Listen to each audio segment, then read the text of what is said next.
What's going on, everybody? Welcome to episode 66 of the Hoop Venue podcast. My name is Tyler, and as always, I'm joined by my great friend Sean.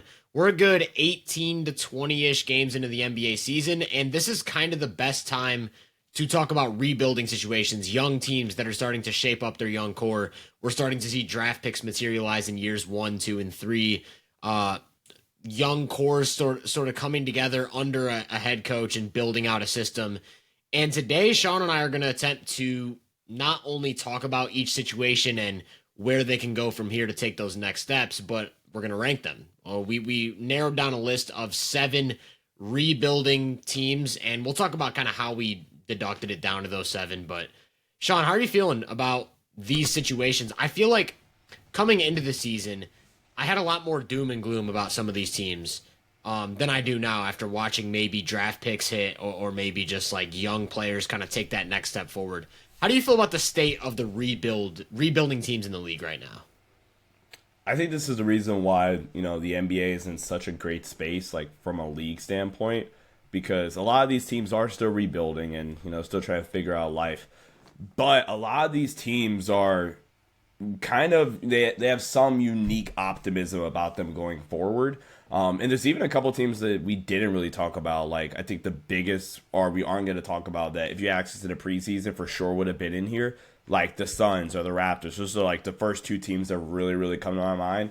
And those 2 teams, the Raptors are on an 8-game winning streak. They're the second best team in the East. We talked about them in the last episode. The Suns have just been this super solid team that we know has their flaws, and we talked about that last episode as well. But 2 teams that in the preseason, we would have said, yeah, like they're in rebuilding situations. We're not really sure about where they're at in long term or short term. But the league is in such a fun spot right now to where, the talent's really spread out. There's a lot of room for optimism for a lot of these teams. And these 7 teams today, even like I said, have some unique optimism for each of them. Yeah, 100%. So the way we kind of determined what the rebuilding teams were is obviously you got to look at like the bottom of the barrel teams in the league. Those are usually the rebuilding teams because they're tanking for a high draft pick or they just don't have any talent yet. But it's not as simple as, okay, this team's 5 and 12, they're rebuilding. I do think a few teams are like 1 or 2 moves away from being in this tier, but until they actually take those steps and make those moves, I'm not ready to call them a rebuild. So those 3 teams that we just excluded were, the first one's the Grizzlies, kind of goes without saying. They're building around Ja Morant and Jaren Jackson Jr. still. Like, this is this era of the Grizzlies. Until they move off of one of those guys and really choose a new direction with Cedric Howard, Zach Edey, and these other young guys, they're not a rebuild to me.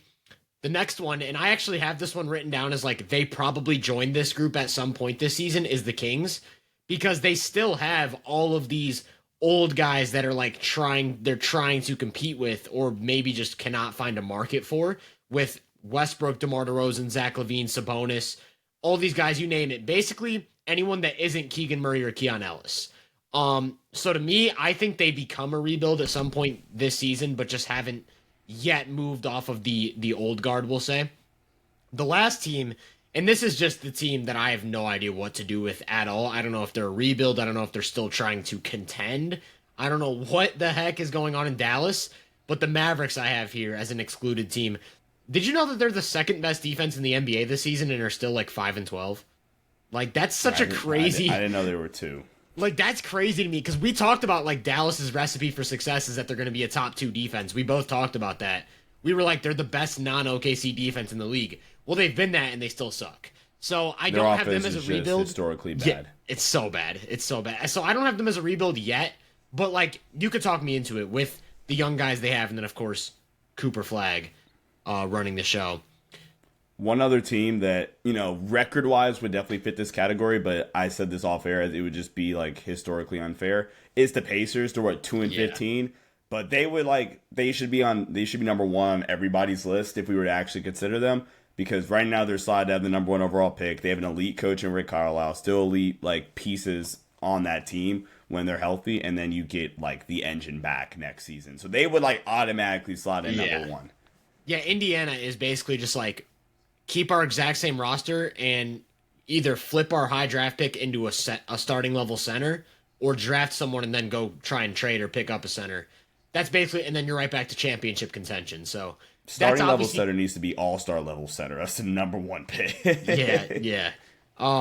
You know what I mean. You know what I mean. Yeah, Pacers would be a cheat code in this discussion. So they're not a rebuild. They're a retool. Like that was the term you used off air. They're a retool for 1 year. Same thing if I don't expect this to happen, but if the Celtics started to slip in the standings, same thing. They're not a rebuild. They're just a retool and get back to contention in 1 year. Clippers are just bad. Clippers are still contenders. What are you talking about? Have you seen prime James Harden? Yeah. Second prime James Harden. Harden is saving the league from the doomsday scenario. Bro, the memes of like James Harden holding back the train like Spider-Man from the rest of the league, dude. Shout out James Harden, man. What a hooper. How did you determine like what makes one rebuild better than another?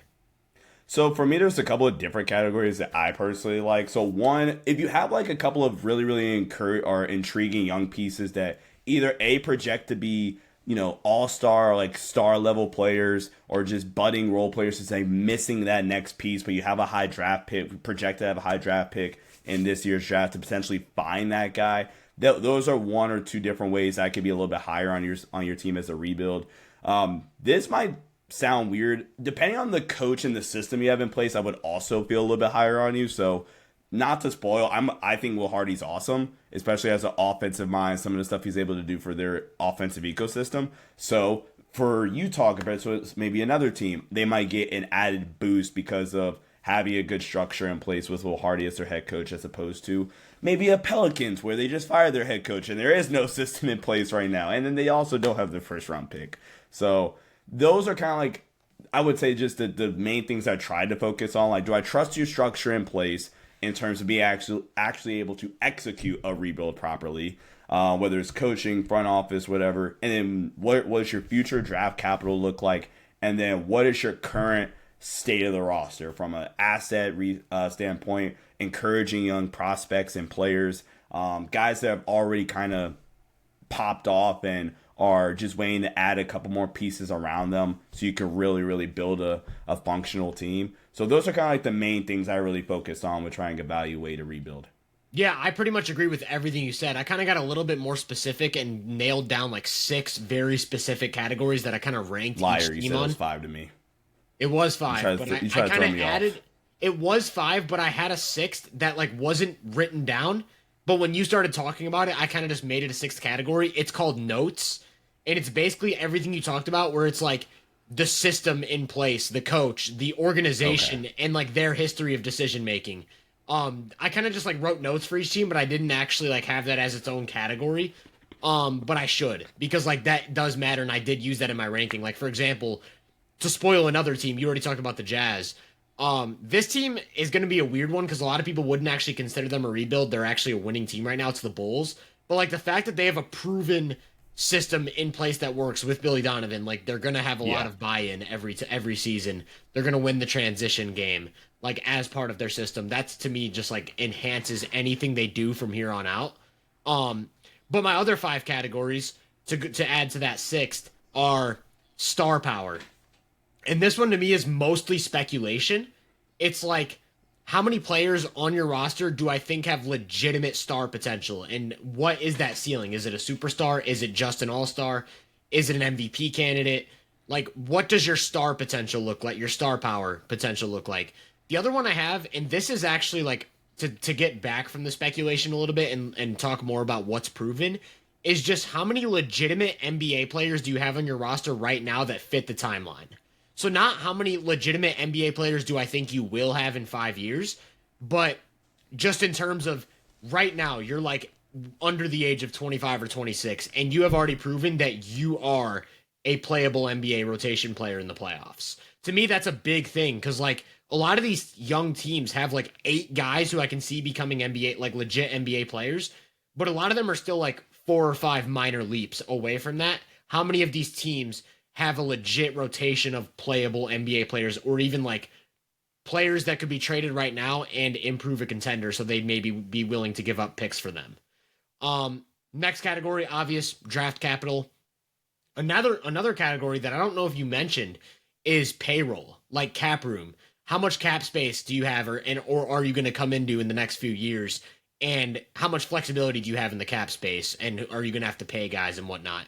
The last category I have, and maybe this kind of is like a combination of everything, but it's just like easy steps. Like, how many easy steps can your organization take to then like complete the rebuild? Is it just one draft pick? Is it one trade? Is it just like a rotational change? And like, what kind of easy steps and how easy would it be in terms of a pathway to get to that next level? So those were kind of the 6 things I had in the back of my mind when I was ranking these. Last thing I want to mention before we actually start talking about some of these teams is the fact that everything we're going to talk about changes based on the 2026 lottery.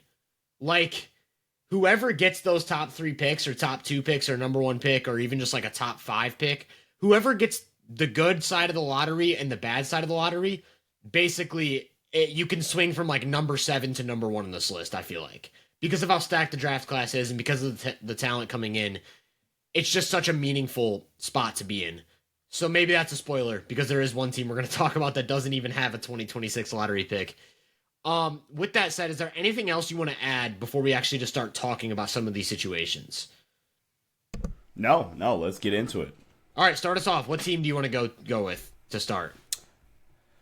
Let's start off with the Washington Wizards. That's a fun one. I'm actually working on an Alex Sarr video. Spoiler, so they're fresh in my mind. I've been watching a lot of Wizards these last couple of days. Talk to me about the Wizards. What do you like about them? What do you dislike about them? Well, you brought up Alex Sarr.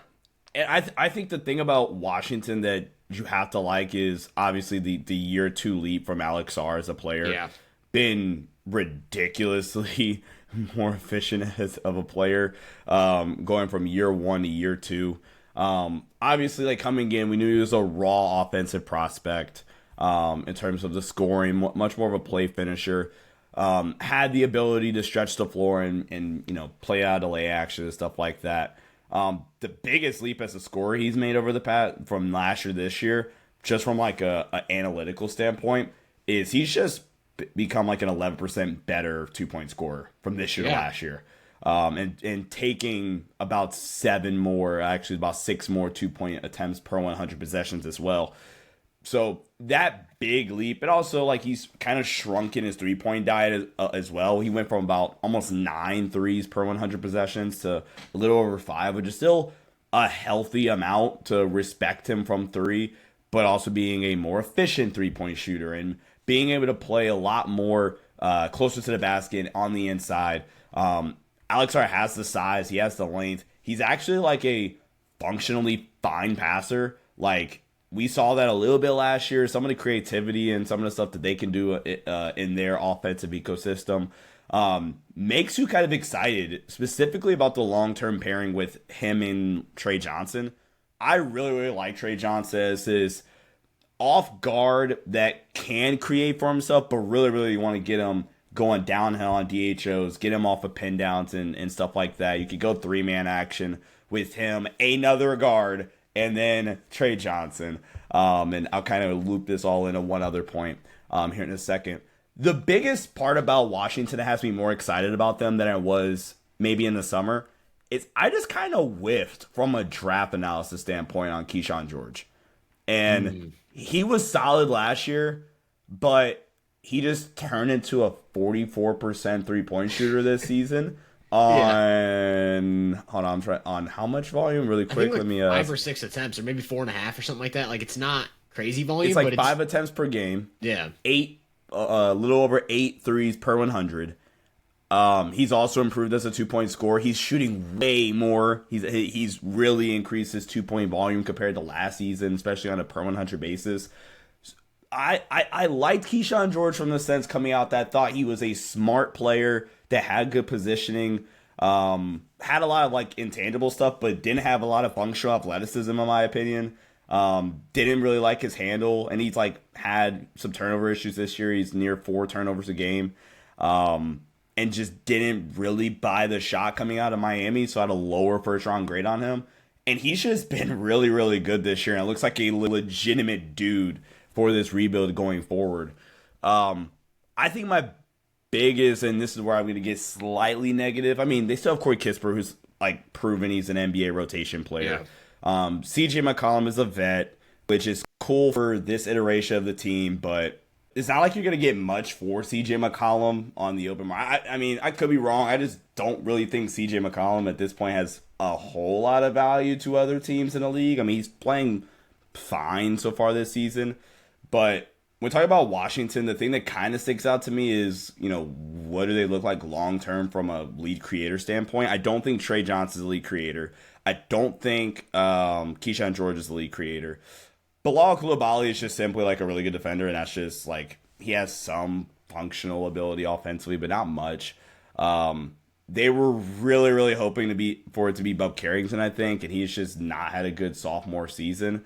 I mean, if you don't believe me that they were really hoping for it to be Bub Carrington, they they traded Denny Avdia for him, and I guarantee you the Washington Wizards, if they could redo that trade, they would much rather have Denny Avdia, especially the way he's playing right now. And, I don't know if anybody thought he'd be this good, but, I mean, Denny was still actually really good in Washington. It was very clear, hey, look, let's get him in a slightly better situation, or just more opportunity, rather.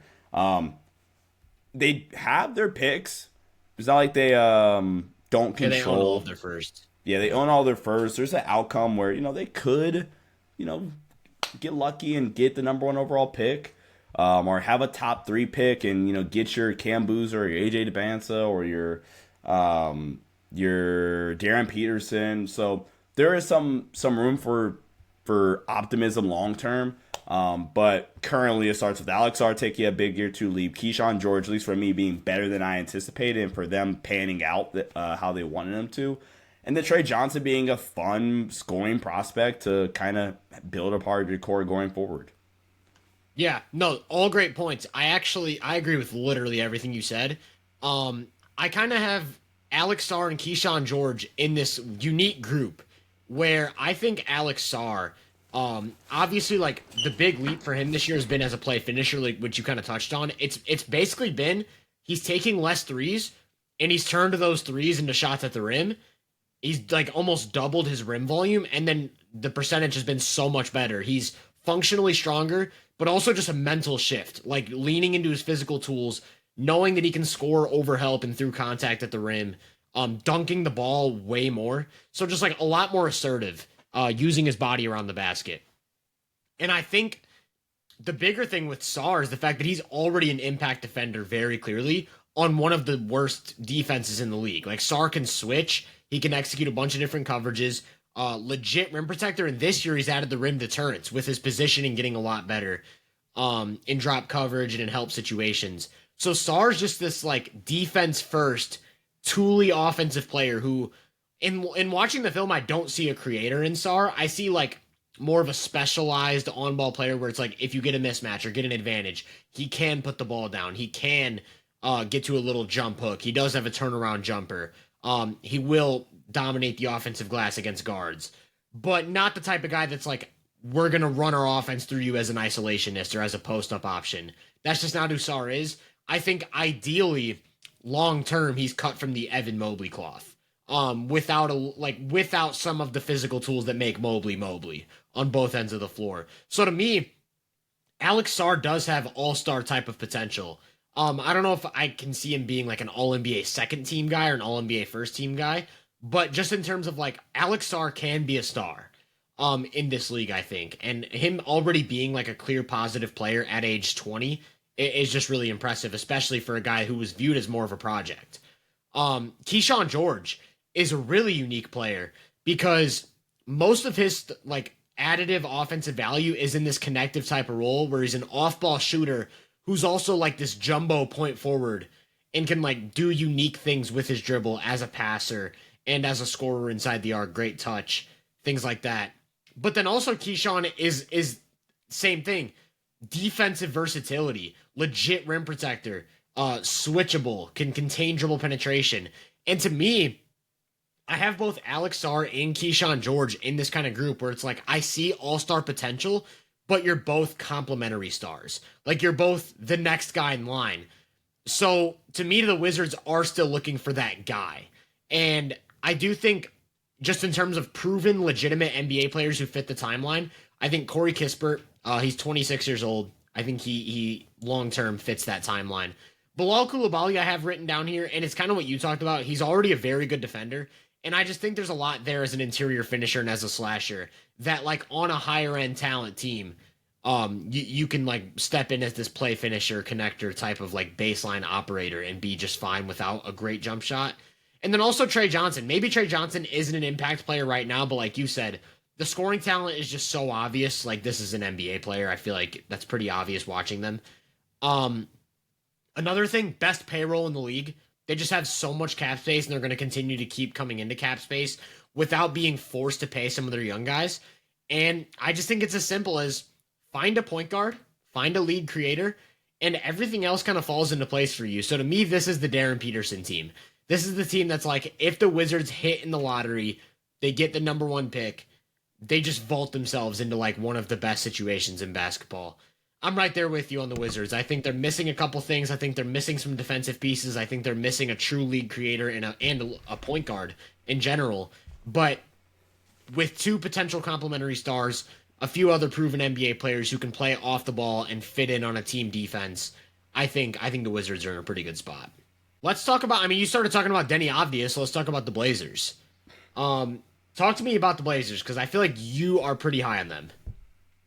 I would assume you were also pretty high on them as well, just based off our previous conversations. I don't want to, I almost said stat. That would be considered stereotyping. Well, you know what's funny is the reason I was high on the Blazers coming in was I thought they were a top 10 defense. And they've basically been the opposite. They've just been a great offense, a great transition team who isn't that good on defense.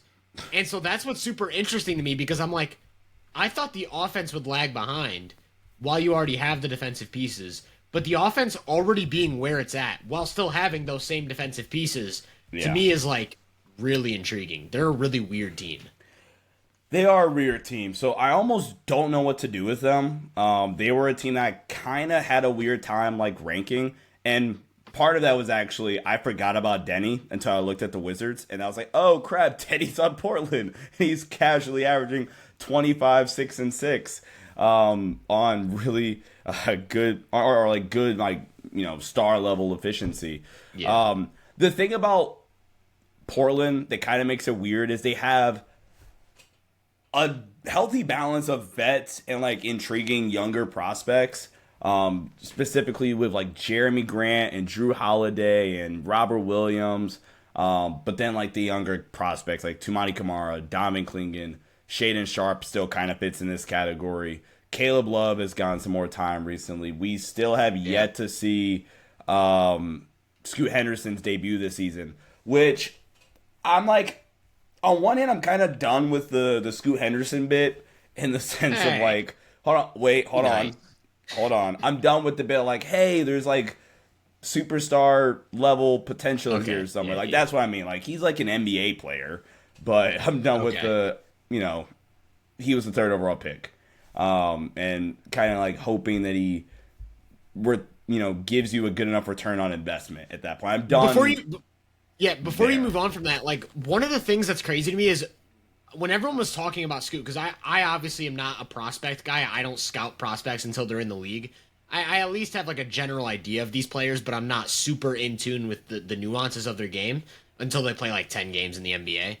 And the thing with Scoot that was so interesting to me is when he was coming into the league, everyone I know that's a draft guy kind of hinted at like, this is a generational athlete. This is a 2 feet in the paint, snap your fingers, he's getting a layup type of athlete. I agreed with that. I was one of those He's people. not been anywhere close to that in the NBA. It's actually been like everything else for Scoot that's kind of panned out. Like everyone was like, he's this generational paint touch guy. What if he adds a jumper?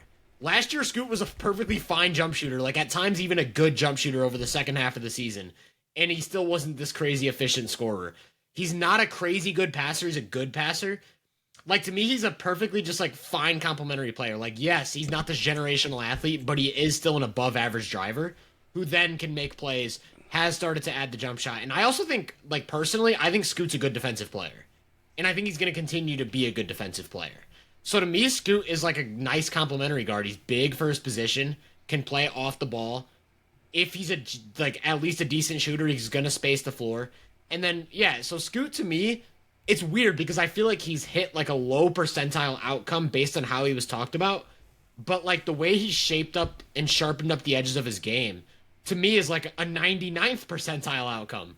It was just like a misread on who he is as a prospect. I don't know. Do you agree with that? Like I feel like Scoot's he's had such a weird development path. Yeah, I agree with almost everything you said in terms of like Scoot's development. And just where we were at on him as a draft prospect. I was so profound, I guess, in my belief on Scoot as a prospect that I slandered the Hornets for not taking him over Brandon Miller. Like I thought the Brandon Miller pick for Charlotte was A just lot of people awful. did. And you know what's crazy? Like, not to completely shift gears onto another topic, but like, I feel like Scoot's functionally, like, his functional athleticism is like, in the way it got misread, is the complete inverse of Stephon Castle coming in. Where people viewed Stephon Castle as this guy who's not going to be able to generate paint touches in the half court at the NBA level because of functional athletic limitations or limitations with his handle and things like that. Whereas it's been the exact inverse. Like Castle's the guy who is 2 feet in the paint, automatic, and his jumper still hasn't panned out. Whereas Scoot's jumper has panned out, and he still has never been as productive as a creator as Castle is right now. I don't know. Kind of off topic. Kind of just wanted to get my Castle stuff off there, but continue on the Blazers. I will say, if I'm like really quickly, I'm just gonna put the nail in the coffin on the Stephon Castle thing. I didn't say anything about his ability to get 2 feet in the paint. My concern coming out of college was I didn't think he was a very crafty finisher. That's fair. Like, just looking at my scouting report, I'm now like, look, ridiculous athlete in space, like has the playmaking upside. You saw a little bit of it in college. Because the Castle thing is weird because like I thought like if you just watched him at UConn, like okay, there's a good pick and roll player in here. Which like if you're naturally like a good pick and roll player in college, I feel in terms of scoring or facilitating, like that I feel like would have been a good indicator along with the just athletic measurables in general. Yeah, this guy should be able to get to the paint. Like Castle's functional, like, and it's such a buzzword to say functional athleticism, but I'm talking about everything, like short area burst, the way he uses his stride length and things like that, balance, flexibility. Castle just teleports to the paint, man. Like he really is a special athlete. And speaking of downhill guards, like this is way off topic. We're not even getting close to these talks, but have you seen Anthony Black? I love Anthony Black. There's also another draft hit. Let's go, Anthony Black. It took I 3 knew years. You've been like, because you were high on Anthony. You've been high on Anthony Black. We talked about every time we talk about the Magic, you talk about Anthony Black, and he is actualizing right now. So I wanted to at least mention him. Okay, there we go. See, you're a good friend. Let's talk about the Blazers. Let's talk about the topic of the podcast. So, like, actually do what we're supposed to do? All right. That'd be boring if we just stuck to a script. I know, right? Lame. No, so Portland, that's kind of like the thing that, I mean, Shaden's an amazing scorer. Like, the athleticism, the shooting ability. And maybe this is where, like, the Scoot development really maybe needs to come from. It's more so can he take another leap as a playmaker? Because if Scoot can take another leap as a playmaker, I think it's like fair to say he's at least a fine defender at this point. But if he could take, like, we're just talking long term, like Drew Holiday's averaging like 8 assists per game and like 2 turnovers. Like Drew's had a really, really good start to the year for them in Portland. But from a half-court creation, just like setting the table long term, like after this season in Portland, to assist with Denny. And I forget. Do they have? Yeah, their pick is a lottery protected pick for this season. I think the thing long term is either okay, Scoot, maybe you're not this just freak athlete that could dominate, get paint touches whenever you want, but can you like improve on the playmaking with Klingon as a dynamic lob threat, with Shaden Sharp as an off ball wing or off guard that can shoot, play off the catch, Denny who could be a unique 2-man game partner with you. Can Scoot kind of take that leap, or even further leap, and just be a guy that can set the table, not turn the ball over, and be a guy that can play adequate enough defense? And then, honestly, from a roster standpoint, I wonder how much of them regressing as a defense is just a lot of the weirdness that's happened, specifically with Chauncey. Because I feel like last season and in the second half of the previous season, like they've been a good defense, and they Yeah. arguably this is why we were higher on them coming into the season, or especially you. The defensive talent on the roster on paper is like, dude, you have Drew, you have Denny, you have Dominic Klinger, you have Tumani Kamara, who's obviously one of the three best wing defenders on the planet. It should be a good defense, and I think they're like really, really mid. They're like 19th or 20th in defensive rating right now. Yeah. So I do kind of wonder if that maybe plays some of a part of what's going on in Portland, and trying to give them some benefit of the doubt, because I feel like we've seen enough sample from either these guys individually or the guys that have been here that there's a good defense in here somewhere. And there's a lot of reasons to be excited. I like I said, kind of didn't know what to do with Portland. But the fact that they still own their pick for this year, that it's a lottery protected pick, which, you know, if you don't make the playoffs, anything can happen. We saw what happened with Dallas last year. And then just looking at their payroll kind of long term here, you have Drew on the books for 2 more years, because you would imagine in 2028 he's going to pick up that player option at 37. You have Jeremy Grant on the book for 2 more years. The reason why I can kind of stomach that, and well, crap, forgot you have Damian Lillard coming back next season. But part of the reason why you can stomach those 2 salaries just a little bit is everywhere else you have like really, really cheap contracts for your best players. Danny Avdia is at this point just on the best contract in the league. It's him and Austin Reeves. Shaden is still on his rookie deal for this year, and then Shaden Sharp's extension is pretty team friendly. Like in the modern NBA ecosystem, okay, maybe not team friendly, but it's not a bad contract. Well, they also locked down Kamara for I think it's 18 million a year for 4 years. Yeah, or something that's like that, super team friendly. which is crazy good. Crazy. Yeah, Good. crazy good contract.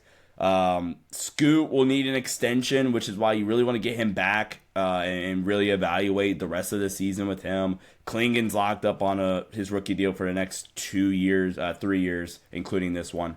Jan Hansen, who you just drafted, like there's reasons for optimism, even if Drew and Jeremy Grant are on the best contracts ever from a payroll standpoint.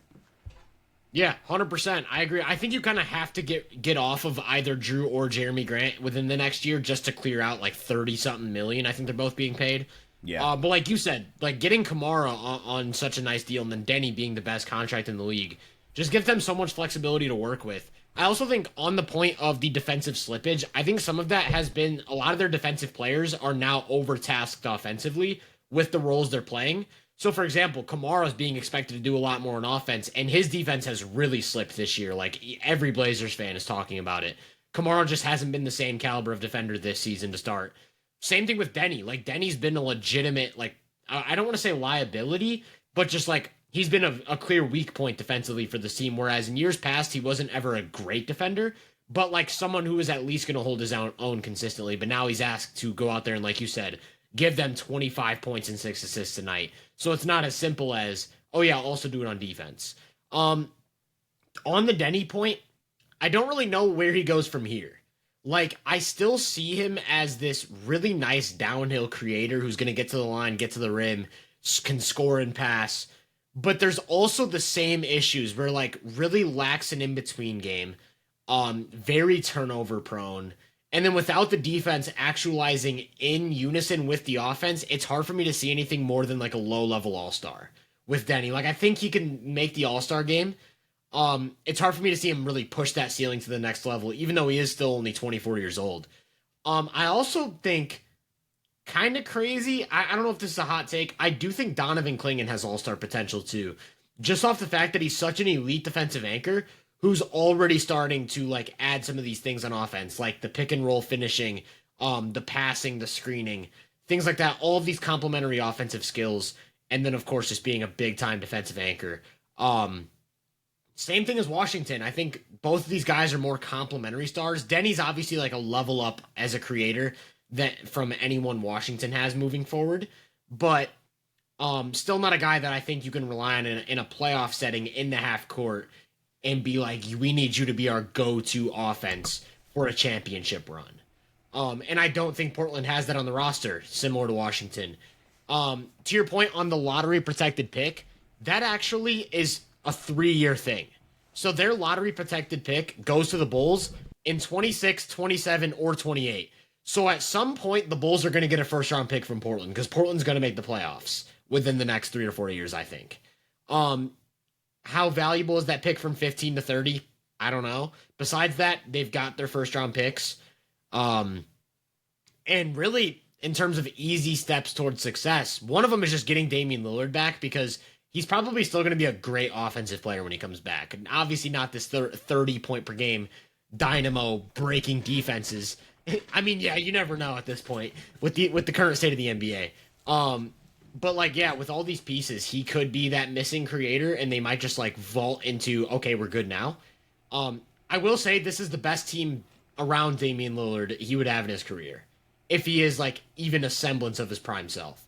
All besides that, just trade an expiring contract, clear the cap. You already have all of the complementary pieces. You've got tons of offensive talent, tons of defensive talent, tons of athleticism, and then if you just draft well, you're in a great spot. Yeah. So, Blazers are a weird one to me. They're also one of the teams that I didn't really know what to do with, but I do still come away feeling like they're one of the more proven rebuilds or young cores that the league has to offer. You know what? Let's talk about the team that is going to eventually get a first round pick from Portland, and that is the Chicago Bulls. The Bulls were a team that I don't think either one of us was like higher or lower on. I'll speak for myself. I was like, okay, there's Chicago coming into the season. They have some nice pieces. They have some intriguing young players. Obviously, in Mavs Buzelis, they drafted Noah Senge, Kobe White, Josh Giddey was coming off of a career year which landed him a contract extension. Took him forever, but they wound up getting the job done. If we were talking about just best, maybe not like top to bottom infrastructure, but like coach on down infrastructure, this is arguably the most stable. Like, I love Will Hardy. I actually really like Charles Lee too.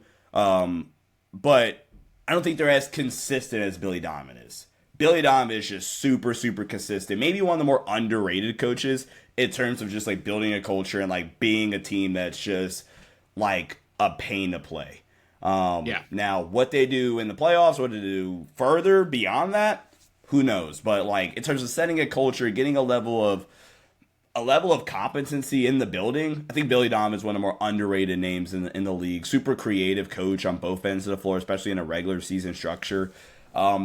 Payroll-wise, they are not an apron team, which is a blessing. Like, this would have been an awful team to have to worry about being a first or a second apron team. They don't seem to be in that position going forward. They're going to have a lot of dead cap next year.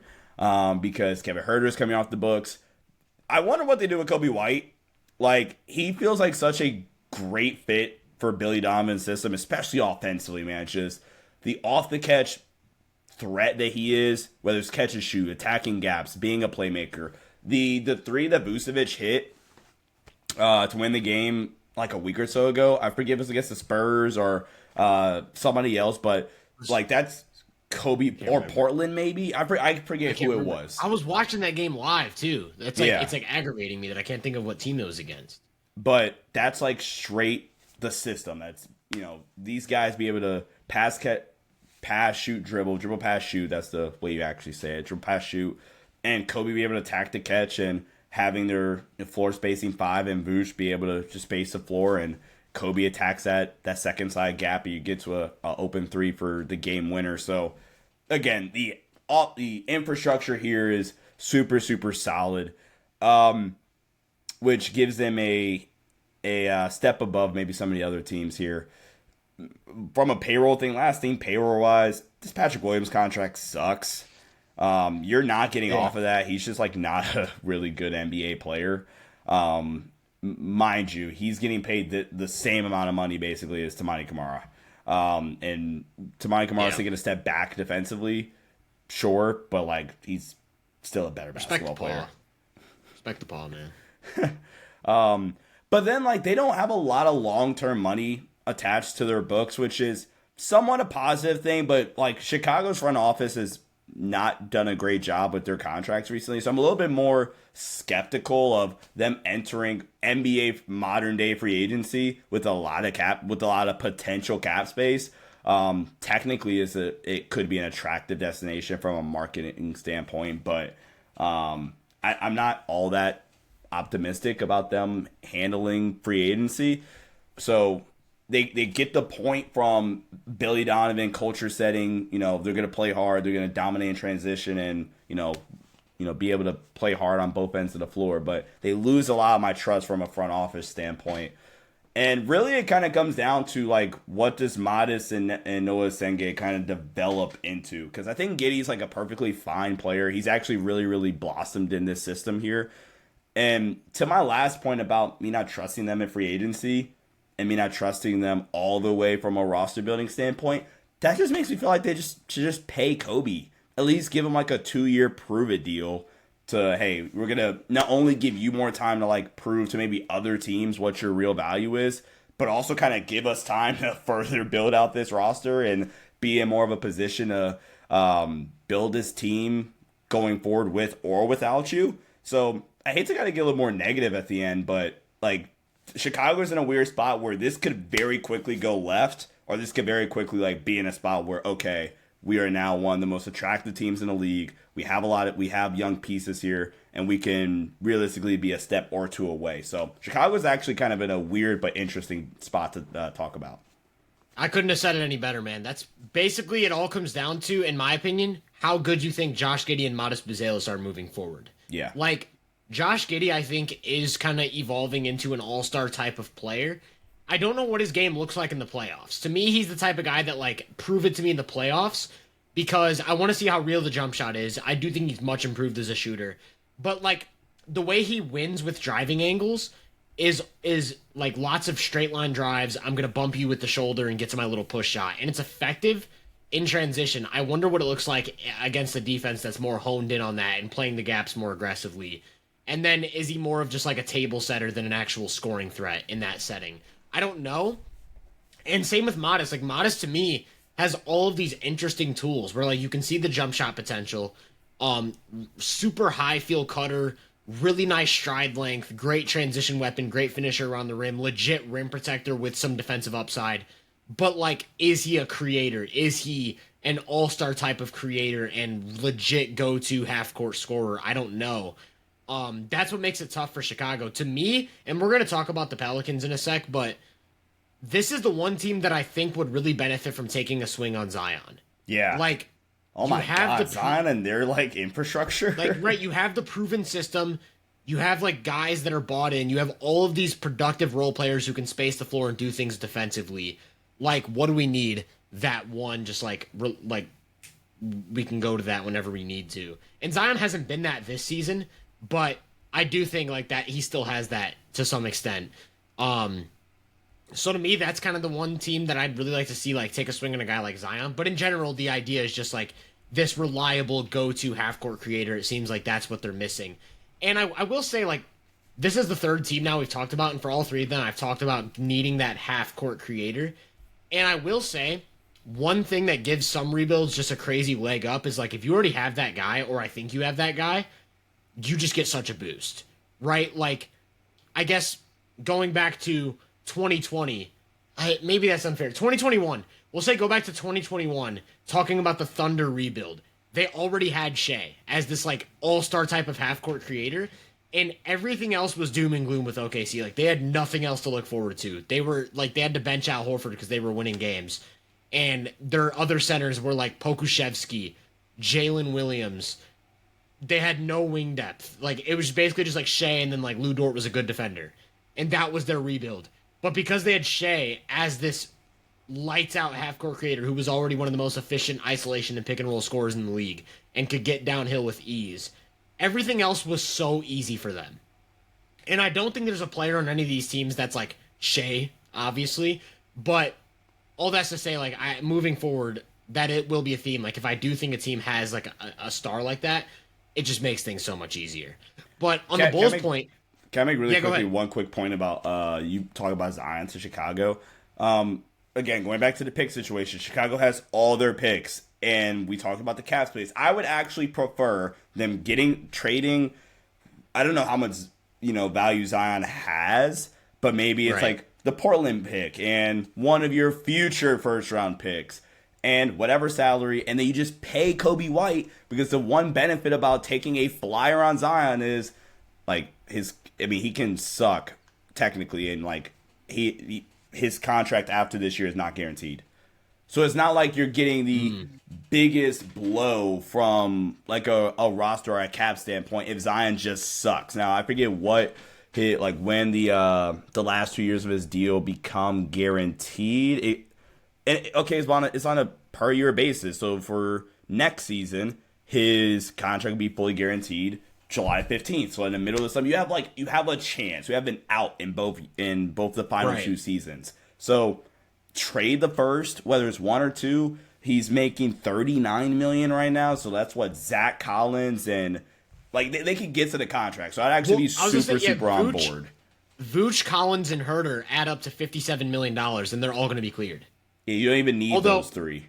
My question is, I feel like the Bulls are going to pay Vooch a lot of money, which I don't want to them keep him to. Around. I don't think they should. I think Vooch is a fine player. I don't think the Bulls should invest a bunch of money into him, but that is a very Bulls thing to do. Which is why I don't trust them. In my notes, I have organization tax. Right. Because everything can go right for there's all these pathways for Chicago, but do they actually exist because it's Chicago? I don't know. Also, to your point on the first round picks, how much value do they have? Because they're the only team we're going to talk about that just refuses to tank for a year.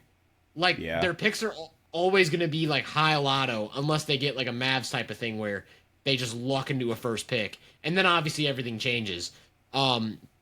So I don't. Yeah, that's a weird situation to me. But in terms of just rotation NBA players who are proven and fit the timeline, Kobe White, Isaac Okoro, Jalen Smith, Trey Jones, Ayo Dosunmu. I have 0 questions about any of them. One more guy I want to add that Bulls fans hate. Bulls fans do not, at least in my experience, I could be wrong. I could be talking to a very few and far between. Bulls fans don't like Dalen Terry. I kind of like him. And I talked about Dalen Terry in my Bulls preview, and I got multiple comments that were like, dude, Dalen Terry sucks, coming from a Bulls fan. I think Dalen Terry's a very interesting defensive piece, and I'm not out on Dalen Terry. So maybe we could throw Julian Phillips in there too for guys I'm not fully out on. But I think there's something there. Obviously not anything crazy, not this playoff demon, but I think Dalen Terry could be an NBA player moving forward. At least more so. Let me put it this way. I prefer Dalen Terry to Patrick Williams, and Dalen Terry's not getting paid $18 million a year. Let me say that. But yeah, Bulls, to me, they were the hardest team to evaluate because of how many different moving parts there are and how many different pathways there are to them either shooting themselves in the foot and being a 43-win team for the next decade, or taking a swing, maybe having a losing season or 2, and then Modest materializes, Noah Senge materializes, and you just have this crazy, unique roster build. Let's talk about the Pelicans, because we just talked about a potential Zion trade, and I think that's a mutually beneficial thing, because the Pelicans have this guy, right? We talk about creators. Okay, Chris Collinsworth. They have this big, right? They have this big man who's already one of the best drivers of any big on the planet. Already one of the best passing bigs on the planet. Crazy touch, crazy feel, and he occupies the same spot, area on the court as Zion. So the two just butt heads all the time. And you could make the fit work probably, but I don't think it's worth it. So to me, I think they choose Derek Queen. That's who I was talking about, by the way. Spoiler alert. I think they choose Derek Queen. I think Derek Queen has legitimate superstar potential as an offensive player. This is one of the guys that I'm really high on out of anyone we're going to talk about. And I guess the question is, how much trade value does Zion have? And really, that's my question for the Pelicans overall. Because I think you have something with Derek Queen and Jeremiah Fears. These are 2 guys that I really like from this draft class. And everything else is yes, these guys kind of fit the timeline. They're all in their mid-20s. But, all of them are guys that contenders would want right now and would be willing to give up assets for. I'm talking Trey Murphy III, I'm Herb talking Herb Jones. Jones, Sadiq Bey. Even I think Sadiq Bey is a good player. Even Jordan Poole to some extent are these young players who provide skills that a contender would be willing to take a swing on to try and push themselves to the next level. And I think the pathway for New Orleans is we've got Queen, we've got Fears. I don't know what to make of Eve Misi. Like, I don't know if he's an NBA player or not yet. The tools are cool. I don't really know what else. Um, you got to trade these contender types for draft capital and young stars, and that's to me is the pathway. Problem is they've already like shot themselves in the foot 7 times to get to where they're at right now.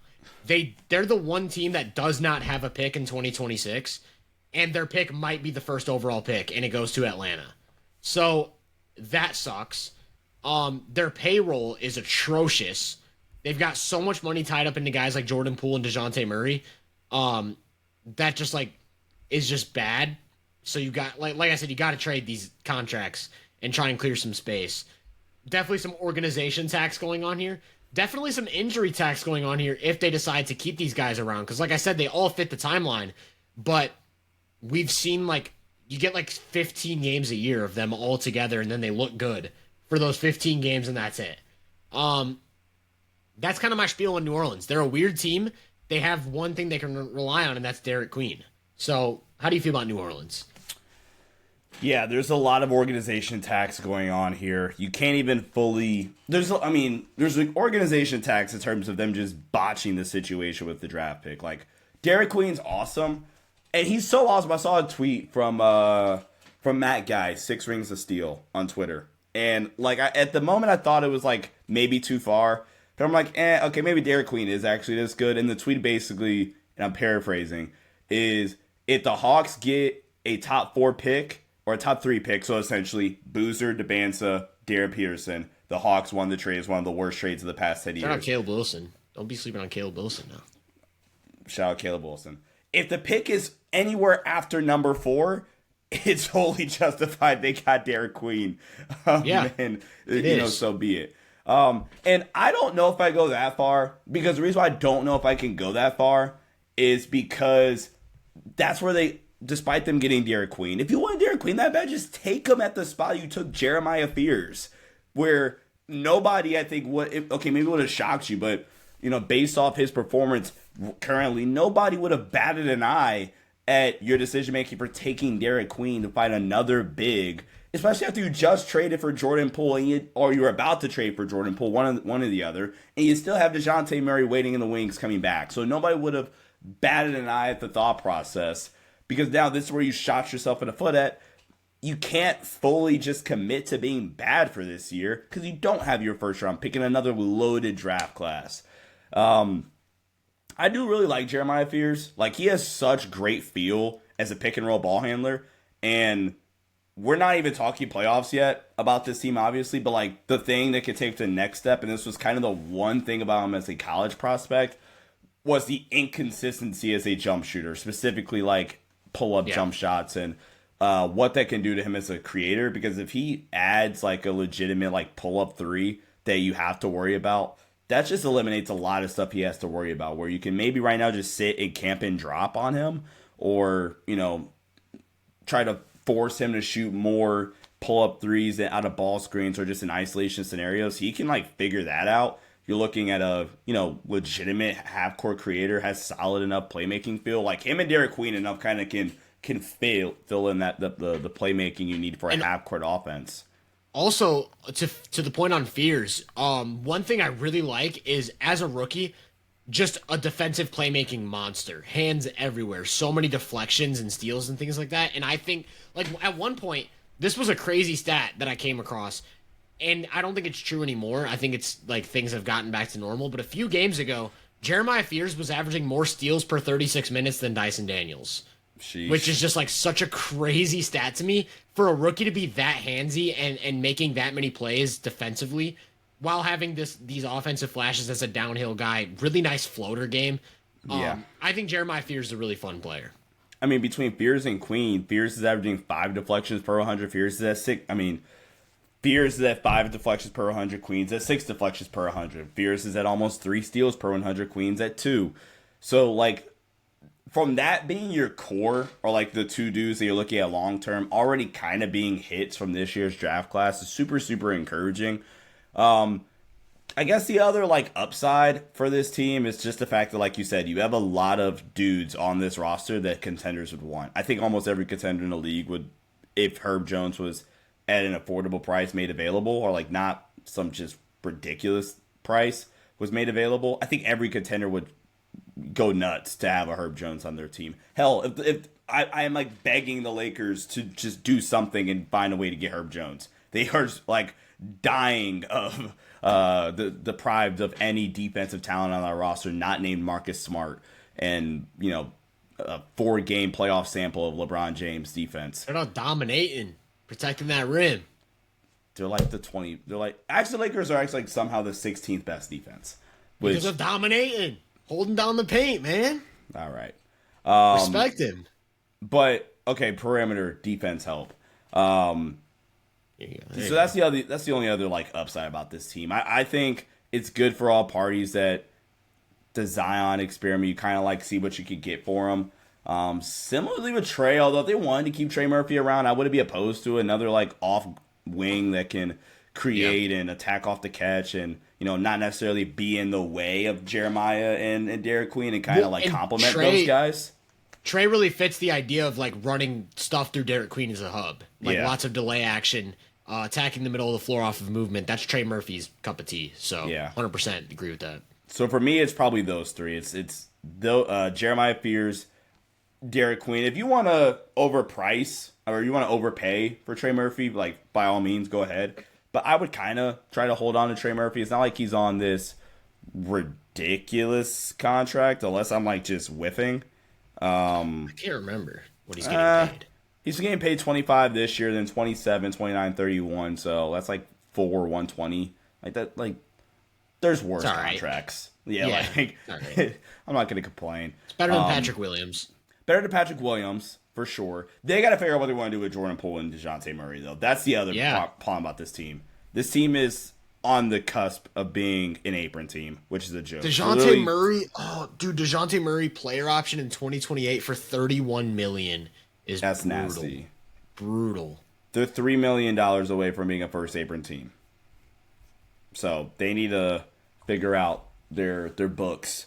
Good news is all the like guys that we really, really like are locked up on reasonable to great contracts. And granted, there's only 3 players that we really, really like. So that's kind of the spiel on the Pelicans. All right, I feel like we've just been avoiding this team. So let's just get them out the way. Let's just talk about the Brooklyn Nets. That's where I was thinking we go. There's been no nod, no hint to the Nets. That's where I was thinking we go next. It's as simple for me as Brooklyn's not in a bad situation. They've got all of their first round picks. They've got tons of cap space with nobody that they're really forced to pay coming up. So they're just going to be chilling in cap space. It's as simple as nothing has actualized yet. So it's tough for me to like really lean into the vision until I see things materialize. They're basically at the position right now where they're starting from scratch and they need everything. Like in terms of legitimate NBA players who fit their timeline, it's Thomas, Clowney, and Claxton, I think, maybe. I don't think there's a single player on the roster that has like legit star potential. And obviously it's more so we haven't seen it yet. Like if Yegor Yeoman 6 years down the line is an NBA, like an all-star, I wouldn't be shocked. In 2041, you're Deming. Right, I wouldn't be like, oh, I never saw this coming. Just in terms of what we've seen so far, I haven't seen anything from a Nets player that I'm like, okay, yeah, you can be an all-star. You can be a legit star in the playoffs.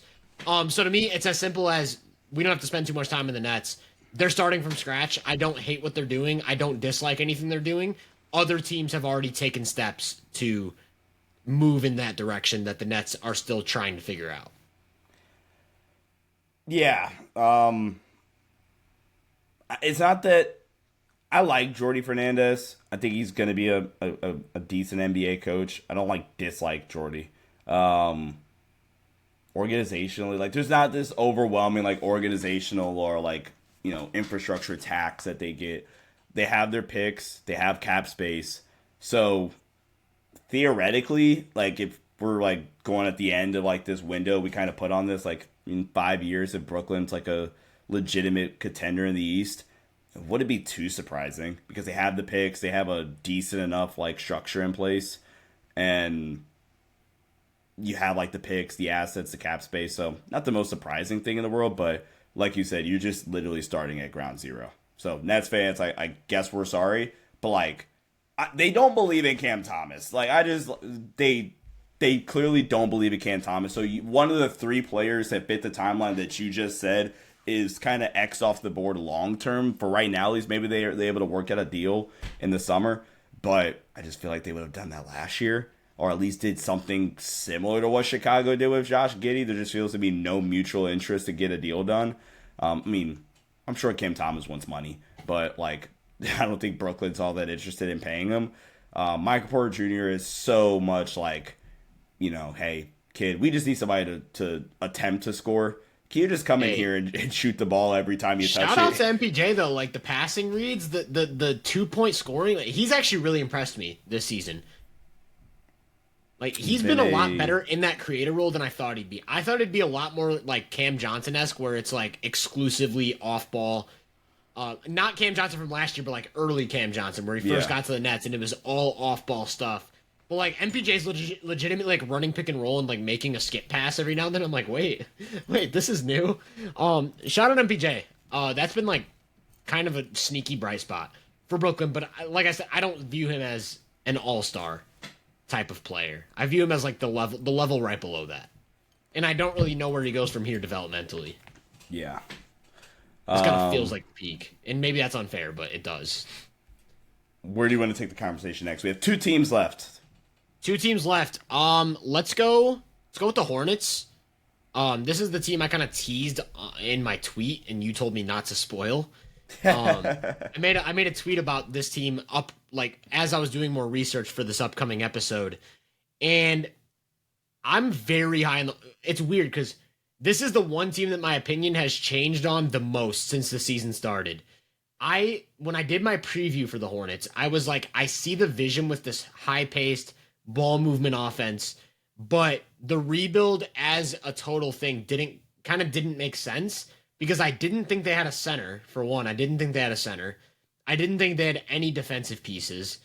And both of those questions got answered in the second round pick. Or the second round of the draft. Ryan Kalkbrenner is just an NBA center from day one. I did not see that coming. And Sion James is a legit 3-and-D guy from day one, which, I'll be honest, lack of research on my part, I didn't really know anything about Sion James coming in, and who he was as a second-round pick. And for him to be an impact player right away, like arguably the best rookie at one point this season. There's another guy we're going to talk about with the Hornets that's been a little bit better. But when Sion James started the season, he was like 60% from three, impact defender, who was also an off-the-catch guy. And if Sion James is a guy who's going to draw closeouts because the jump shot is real, then he's just a legit two-way wing, like just a legitimately good two-way wing.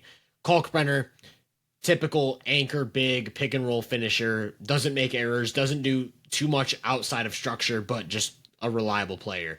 I think Moussa Diabate is also an NBA player. Really tooly athlete, forward five hybrid, big-time offensive rebounder. I guess the question comes down to, what do you make of Brandon Miller? Like, do you think he still has star potential? What do you make of LaMelo Ball's role with the team and then the recent stuff happening with LaMelo? Like, is he going to get traded or not? Payroll-wise, they're going to have a ton of money in 2027. Bridges, Sexton, Green, and Williams are all going to be expired. That's $70 million. So I'm begging them to not pay Miles Bridges. Because Bridges, to me, is the one guy who, like, kind of takes away from some of what they're doing long term. Like, he's easily the worst defender on the roster, probably the worst connective passer on the roster in terms of like guys who they're relying on to play big minutes. And then they have lots of money tied up in LaMelo, so he just needs to be healthy if he's going to stick around. But I think LaMelo's a great fit with all of their young pieces. I actually think LaMelo gets underrated for what he can do in more of a connective role, elevating a higher end roster. They've got a high draft pick coming up. They've got all of their pick. They're loaded with first round picks. And basically all of it is just going to come down to drafting well. Can you draft well? You need some playmakers, you need some defenders, you need some half-court creation.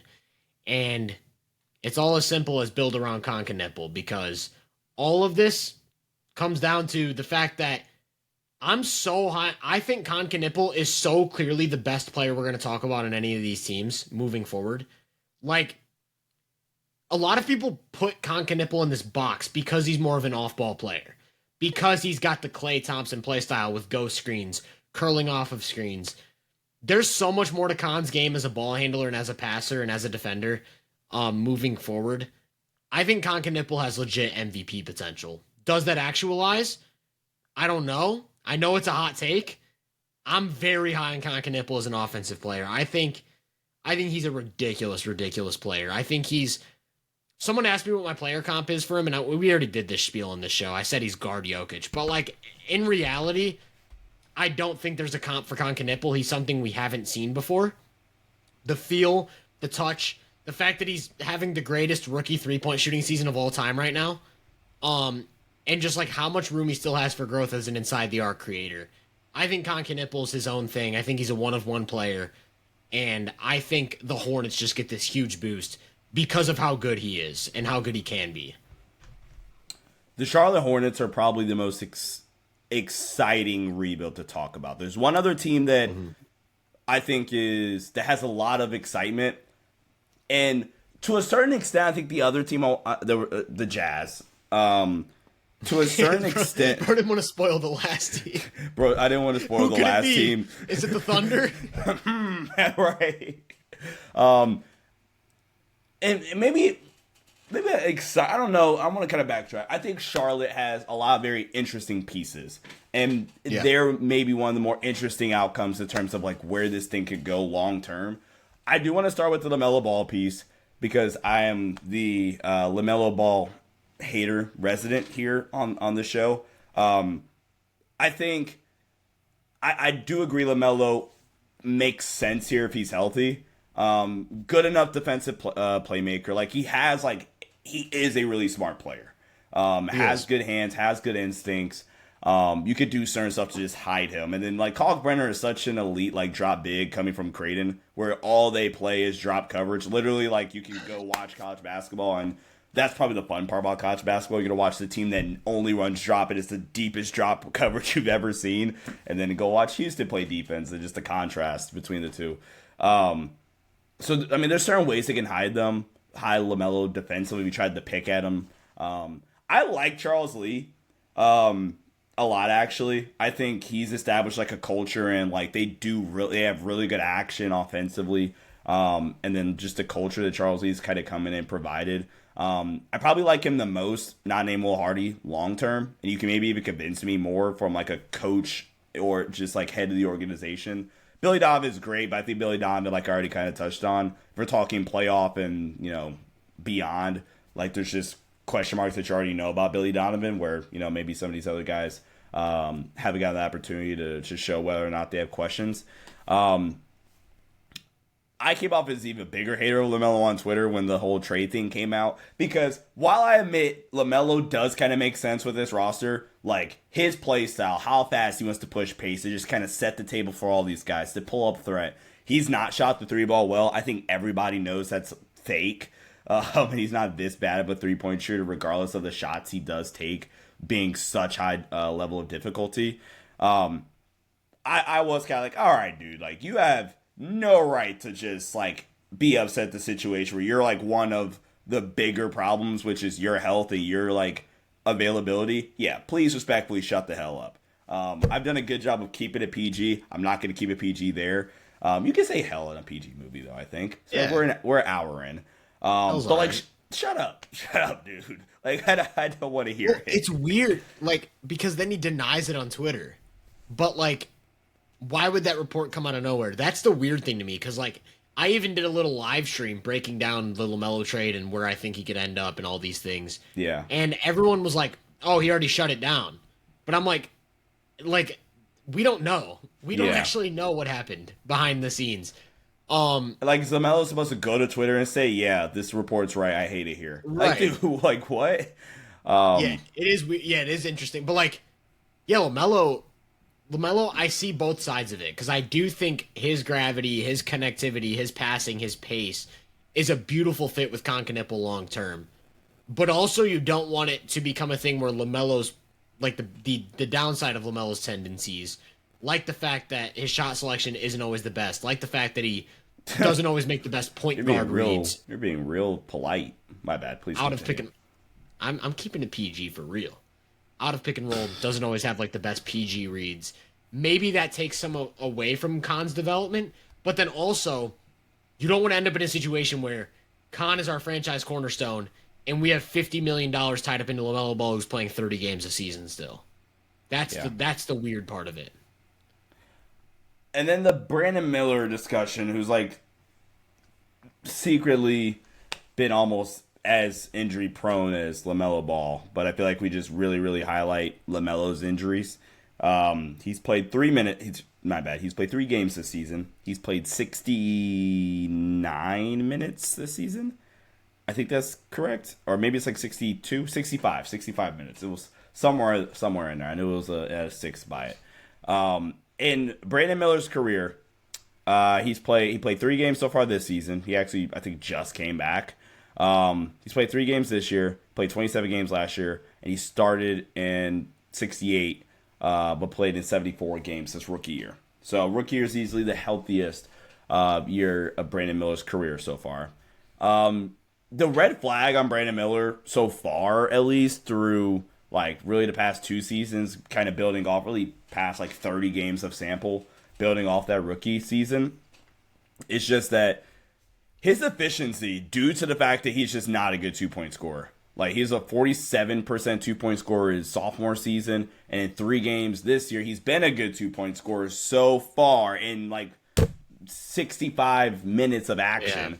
But his rookie year, he was a 49% 2-point scorer, negative almost 3% relative true shooting. Last season, negative almost 4% relative true shooting percentage. So, that's kind of where, like, the red flag is, I think, on Brandon Miller, because there's somebody that does show a lot of vertical pop in the open floor, and if you're able to create like double gaps and allow him to attack downhill and into a lot of space, he doesn't finish all that well at the rim through contact consistently, and does sometimes struggle just getting to his spots and getting all effectively to the rim like you would want him to for a guy that's supposed to have, all-star creator level potential.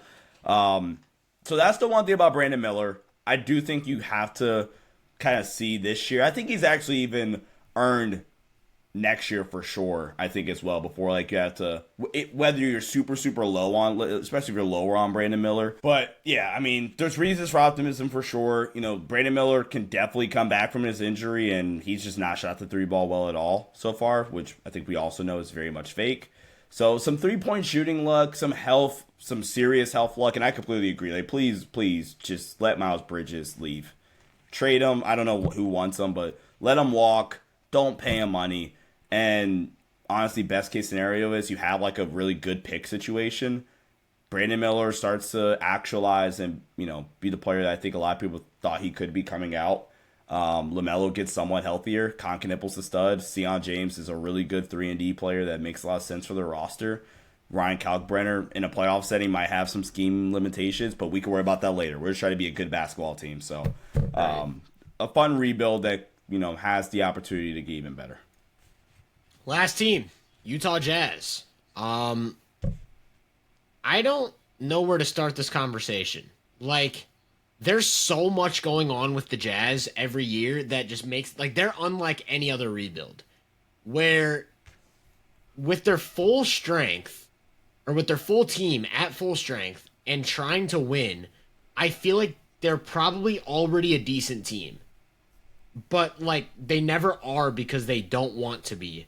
And then they have all of these interesting young players.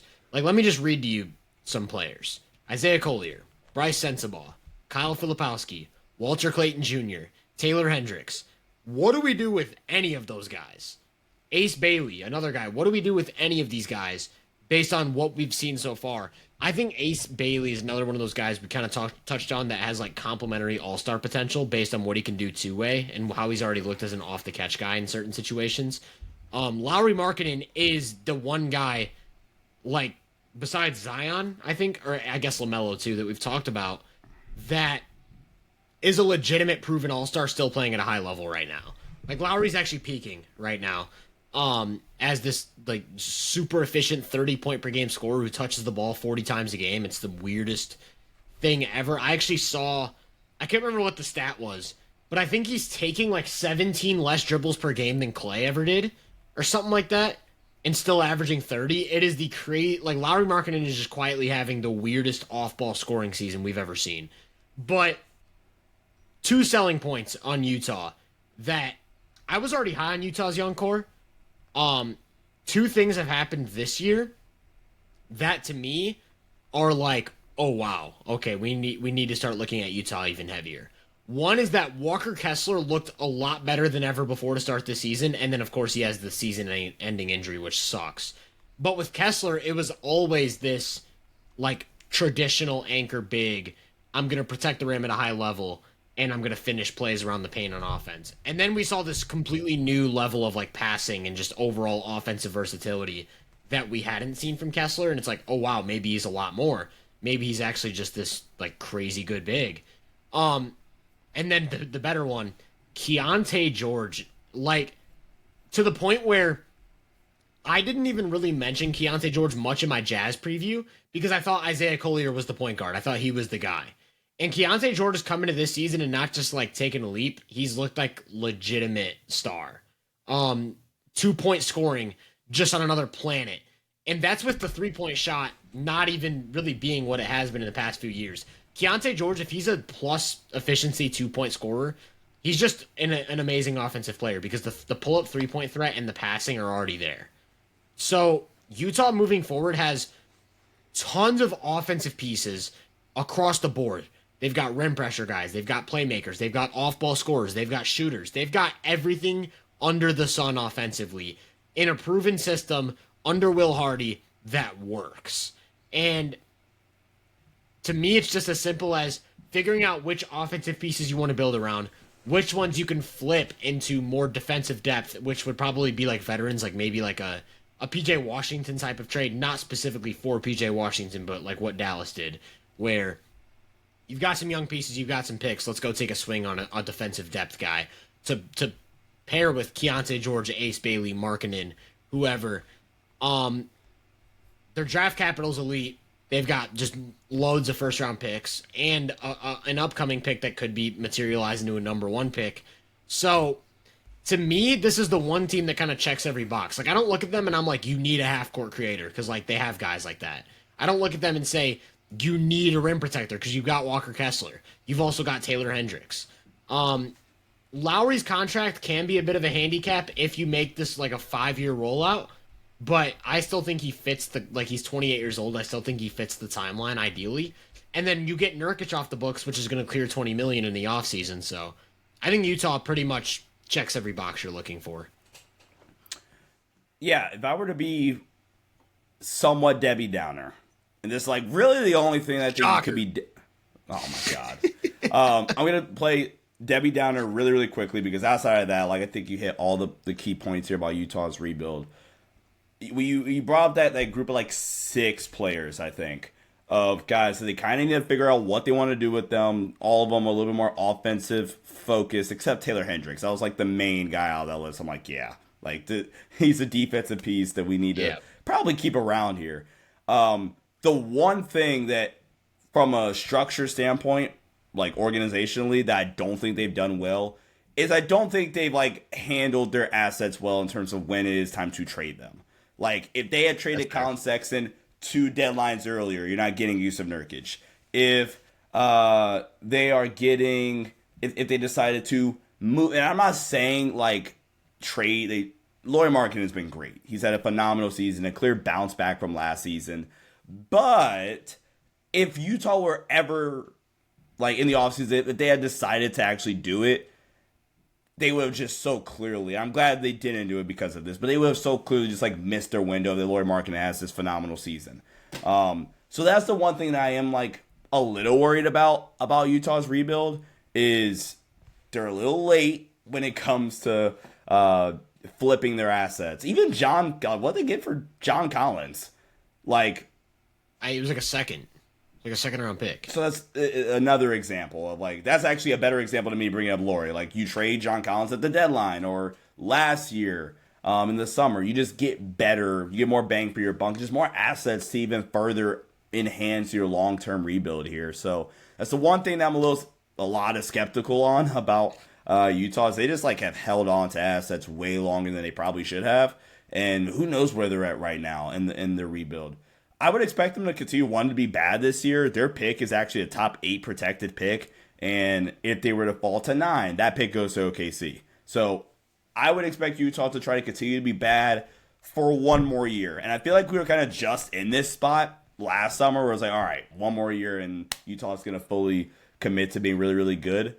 Unless, like, this team, like, I think Collier's back. Collier's back, right? Yeah. Yeah, he is. Yeah. Yeah, he's been back for about 8 games now. So, Walker Kessler, they have so many fun pieces, bro. And then the offensive infrastructure that Will Hardy's just established. Larry Markkanen's insane. Keontae George has not only increased his 2-point scoring volume in terms of attempts per 100 possessions, shooting a little over 4 more 2-point attempts per 100 possessions. He's increased his 2-point field goal percentage by 8%, and that's along with what you said on him as a 3-point shooter not being as efficient. And he's not like he's a streaky shooter at times. Like he shoots a lot of tough threes. And you talked about his efficiency as a pull-up jump shooter. By the way, I think he's shooting like 47% on pull-up twos this season, which is a huge leap from any year previously in his career. 41%, but it's still like at least a plus 8% jump. But he's shooting 25% on pull-up threes where every year, it's only 2 other years, but the past 2 years, he's essentially like a 34% pull-up 3-point shooter. Which on his shot difficulty, really impressive. Really impressive. He's a 37% catch-and-shoot 3-point shooter so far this season. So there's even more like efficiency that we can get out of Keontae George. In his last 12 games, he's averaging 24 points, 6 assists, 4 rebounds on league average to maybe slightly above average efficiency, about 59% true shooting over the past 12 games. And this is coming from somebody that, again, very similar to you, 2-to-1 assist to turnover ratio. Very similar to you in this summer. I was very much like, all right, cool. Collier's the guy going forward. I was always kind of lower on Keontae George as a prospect anyway. So when Collier kind of stepped in, like, yes, he's the guy going forward. He showed a lot of flashes towards the end of last season, especially as a passer and just super, super downhill creator. And the biggest reason I wasn't high on Keontae George coming out, he just felt super sporadic and chaotic. As a player, as a shot creator, as a passer, and as a playmaker, would have a lot of turnovers. He still can kind of clean up his turnovers, specifically losing the ball and stuff like that. But he's just kind of surpassed my expectations. And the biggest thing is him as a 2-point scorer. So they have it. They have, I think, a lot of the pieces. You get Walker Kessler. Just pay Walker Kessler. Pay the man. Pay Walker Kessler. Keontae George continues his...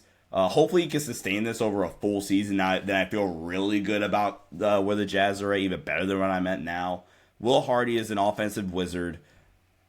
I mean, they can get a top 8 pick this season, or they could keep if they keep their pick this season. They're also going into next season with 2 picks. They'll have their own pick. They'll have the Lakers pick. They'll have 2 of either them, Cleveland, Minnesota. And then the third pick goes. I saw that and I was like, I don't know what that means. So they'll have 2. So they'll probably have their pick and whichever pick is better for them out of Cleveland and Minnesota. Yeah. And then they'll have more than likely, unless like a catastrophe happens, they'll have a 3rd pick from the Lakers. So Utah has a lot of stuff going for them. Like, really just need a full season of this from Keontae George. And like I said, the one like drawback from them is like when it's time to actually make decisions and decide which guys they want to keep long term.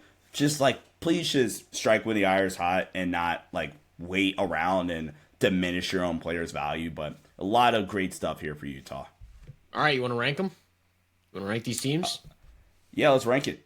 All right, I'll start it off. I'll take the bullet for you, man. High level editing here from our producer. Nope. Ah, Just raw emotion. If you're viewing this right now, close your eyes and imagine a list just getting written I have out it in my as we head. speak. Yeah, just imagine like a clipboard with, or maybe a whiteboard with bullet points. Whiteboard. Yeah, whiteboard for sure. And just imagine this list getting written out while we speak it, because there's no high level editing going on here with the graphic. Coming in at number 7, I've got the Brooklyn Nets. Not much else to add there. Coming at number 6, I've got the New Orleans Pelicans. Coming at number 5, I've got the Chicago Bulls. Coming at number 4, I've got the Washington Wizards. Coming at number 3, I've got the Portland Trailblazers. At number 2, I've got the Charlotte Hornets. And my number 1 pick is the Utah Jazz. Let me. Bro's not confident. You can't see that. I can wait. I can kind of see it. Do we have the exact same? Oh, you got Blazers 2, Hornets 3. I have Blazers 2, Hornets 3. So Literally. No, that's crazy, because before the episode, you flipped your 2 and 3, and then I said I flipped my 2 and 3 right before we started, and you were like, I wonder if we flipped the same 2 and 3. So if one of us didn't flip, we would have had the exact same list. We have the exact same list. Bro, how does this always happen? Brooklyn 7. Really, like you said, Brooklyn has a clean slate, which is, on one hand, like I said, there's weird levels of optimism for every team. Brooklyn's optimism, they have a blank slate. They can kind of go whichever direction they want, because, like you said, they need literally everything.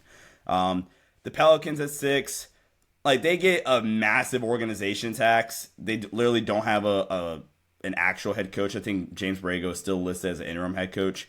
They have some pieces that we like long term: Derek Queen, Jeremiah Fears, Trey Murphy. Figure out what they want to do with Zion. 5, Chicago Bulls. This is probably the biggest organization tax possible. I do not trust them, though, to actually handle a rebuild.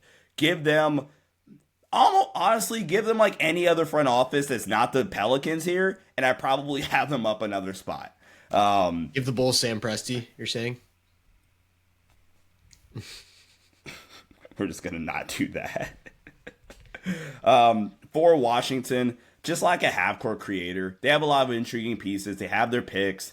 They have vets that I think we can see the benefits of them after they're gone. So there's a lot of nice stuff here in Washington. And even if I were to be lower on Washington, which I think from our conversation, I think you're higher on their pieces than I am, I'm just lower on the other teams on the list below them, I feel. 3, Charlotte, 2, Portland. The reason why I kind of flipped it last second was Charlotte has a little bit more uncertainty to them, in my opinion. Yeah. Where, as I described, like, they're like super, super exciting. They have this could get really, really good really, really quickly. What if LaMelo continues to be hurt and gets more disgruntled or whatever? What if Brandon Miller doesn't actually actualize? How do they draft? I mean, I think they hit the draft like money this year. They drafted Tadon Stallone with the 7th pick last year, and we did not mention him once. So, like, there's some, as much as I like Charles Lee and like their organization like structure right now, okay, they're 1 for 2 like these past 2 seasons in terms of hitting on draft prospects, and I think, God, they took Donovan Clingan last year. Imagine how we feel about this team from a rebuild standpoint.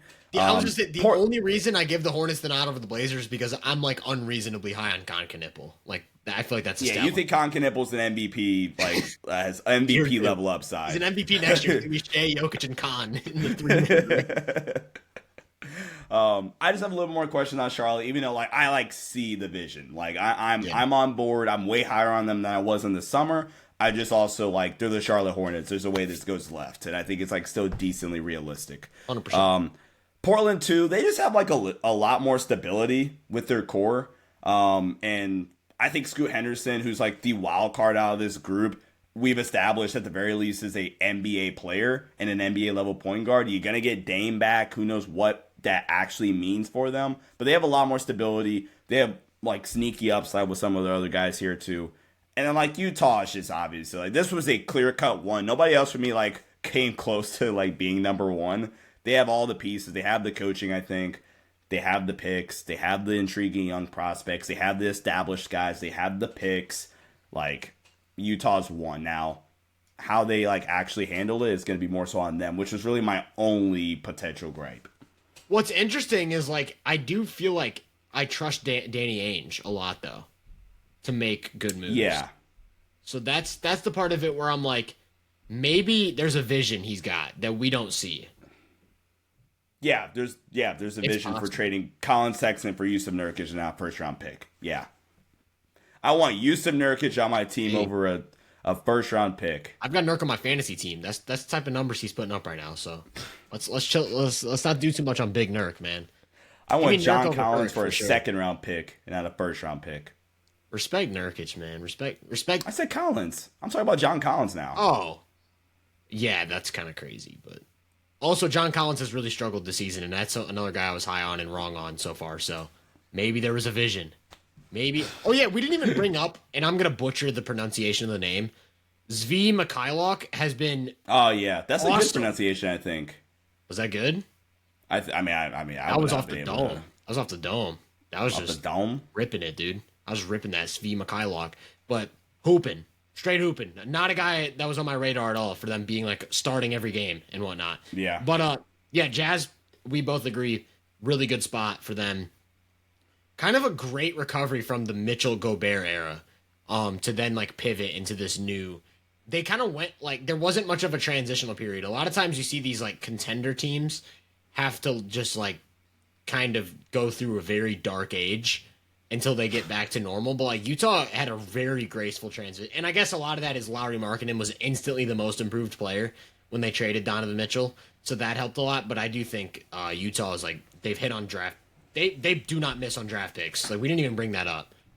Keontae George, even though I didn't like love him, has turned out to be really, really good. Zentzebog was a hit. Collier could be what he is right now and is a hit. Like you got him with the last pick in the first round. Yeah. The one pick that I think is very clearly like not a hit so far is Cody Williams. Like he's the guy that neither one of us mentioned and just like doesn't look like an NBA player. But Ace has, complimentary all-star potential. And, like you've seen some of it with the scoring. So yeah, Walker Kessler. Yeah, Walker Kessler. Taylor Hendricks I still think was a solid pick. I mean the injury concerns are one thing, but the defensive like intangibles and just athleticism, like oh well. We really appreciate you guys listening to this. Make sure to follow us on social media. Sean's on Twitter at Sean_DAVI, on Instagram at Sean_Davis23, on YouTube at The Sports Headline Show and the Los Angeles Lakers Network. I'm of course on Hoop Venue at all platforms. For my personal accounts, Tyler Britton_ on all platforms. If you enjoyed this, make sure to drop a 5-star rating, like, subscribe, comment, all that good stuff. Wow. When's the last time we did 2 episodes in 2 weeks, man? This is impressive. Like, I know. Talk about the most consistent podcast on earth, man. We were not. All right. That wasn't okay. Now it's Tyler's turn. Tyler's turn to go out, guys. All right. We need to get out of here. We really appreciate you guys listening, and we'll catch you guys next time for podcast number 67.